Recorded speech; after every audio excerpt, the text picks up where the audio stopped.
and go. How are we going to open this episode? We need something original, something a little different. You know, I have absolutely no idea. Let me think about it. Welcome back to the happy hour, guys. Cheers. Yeah, that definitely works.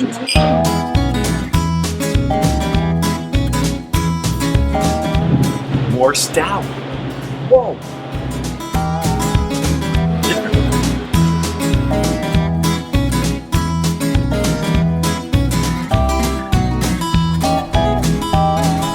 Ladies and gentlemen, welcome to Kittery, Maine. My name is Jimmy Ludwig. My name is Mark Aldridge. And we are the Happy Hour Guys. What the heck are we doing in Maine? We are about to have some amazing beer. That's what we're doing in Maine. Okay, is that what the tent is for? It is what the tent is for. The tent is here for a beer circus at the Tributary Brewing Company. Tributary! With our old friend Tod Mott, who you might remember from our episode at Portsmouth Brewing. Many moons ago. Yeah. But he has opened his own place across the river, as he puts it, here in Maine. And tomorrow is a special day. Why is it a special day, Jimmy? Tomorrow is a special day because he is doing his twice-a-year release of Mott the Lesser, a Russian Imperial Stout that is perhaps one of the largest beers in the universe. And one of the most delicious. Incredibly rated by anybody that rates beer. You might remember Kate the Great from Portsmouth Brewing. That is what is now become Mott the Lesser. Yes. I'm gonna go find the secret room where they're keeping all the bottles before tomorrow and maybe open one. He's not gonna get one.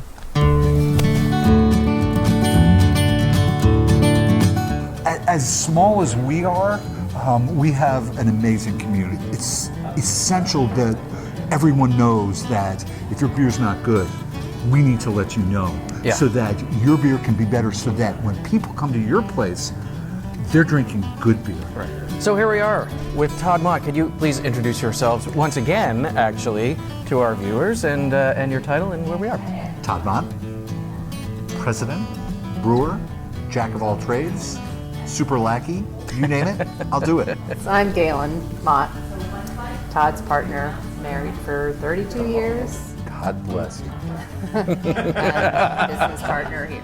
It's subtle, it's super subtle, and that's been the name of my game, is I've always been kind of balance, less is more. That sounds familiar. It's very similar to another something Less is lesser. more? Yeah,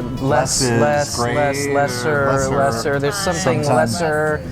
We purely by accident.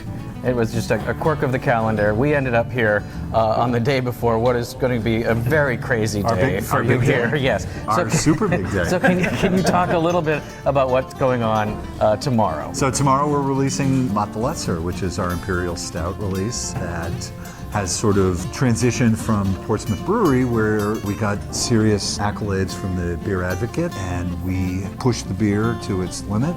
We named the beer Kate the Great while at Portsmouth Brewery, and then, well, Peter and I discussed, and he gave me the recipe, which again was a good thing because it was my recipe, and it has traveled with me since 1996.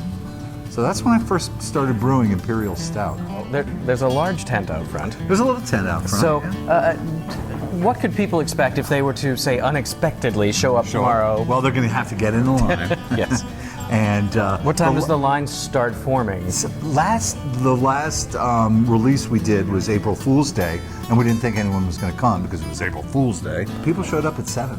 And we had about 900 people come through in one day. In one day, yeah. 900 people. We had 1,500 bottles for sale, and we would sell 2 as a limit, Up to, and so those were gone in about 6 hours. 5 p.m. By 5. Yeah. So if we do a little historical thing, I introduced Harpoon to IPA in 92, Imperial Stout in 96. Holy crap, it's 2015? Man, I've been around too long. I need to get out of this business. Don't you dare. I don't see that happening anytime soon. Anyway, Galen has always backed me. In fact, she gave me my first homebrew kit. I was like, dude, you're drinking too much beer. Why don't you make your own? Because I got my master's in ceramics, and it's process orientation and it's production. Yeah. And so it was just a different medium. And so she gave me a homebrew kit. It's kind of a joke, but man, the next thing I knew, I was like, He was God, more the passionate process. about brewing than he was about Than what he had Ceramics. just gotten. Yeah. And And then I said, okay, enough of this shenanigans in our kitchen. It's time to get professional. go get You're gonna have professional. to make it somewhere Go else. get a job. Go get a job, right? Exactly. Enough of the schooling. Wow. Go get a job. And during my tenure at P Brew, I took P Brew from being decent beer Yep. to being great beer. Yeah. And brought on Imperial Stout. Yeah. the Kate the World-class Great. beer, really. World-class. World-class beer. This Sure is our enough. new baby. And this is our new baby. And it's clearly a partnership that works. I mean, Oh. for so many reasons, but here in this space, you two clearly have some sort of symbiotic relationship going on where you take care of your stuff and you're doing it at a world-class level, and clearly you're doing the same thing out here, as witnessed by everybody that we've ever seen come in here. The interaction between the staff and your patrons is really, it's like family. It's friendly. Yeah, it's a great community. And this Yeah. is an amazing community. Yeah. And now what's happening is people are coming to community. Yeah. And it's much more community based, but there's still going to be these big guys that are going to reach into the communities and have, you know, the Lagunitas and the Yep. Sierras and the New Belgians Yeah. and the Bells and the Victories and boom, boom, boom. I mean, I know all these guys. Sure. I know Yeah. them all. I grew up with them all. Yeah. And they've gone big.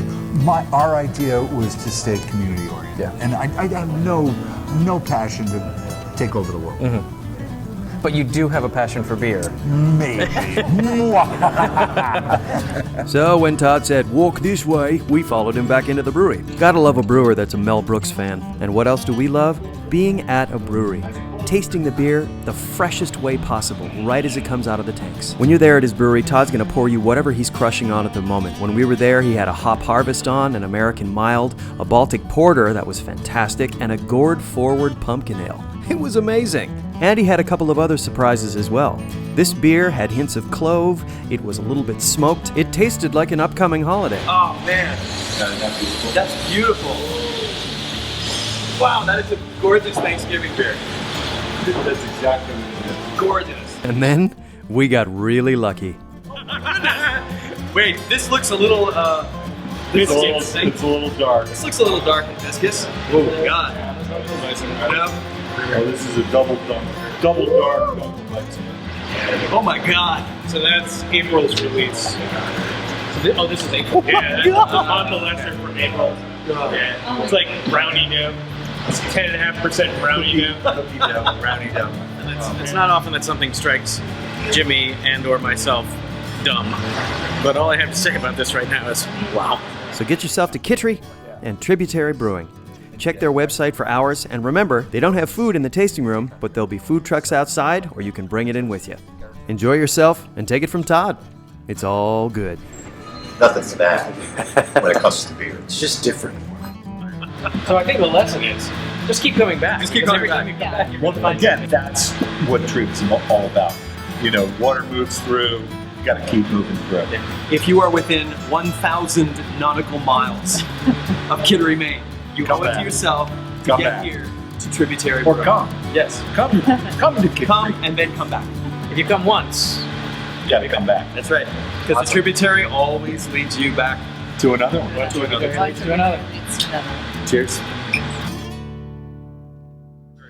All of our product is keg. So if you want to have some of this beer, you got to gotta come come here. Bingo. Ooh. Jinx, buy me another beer.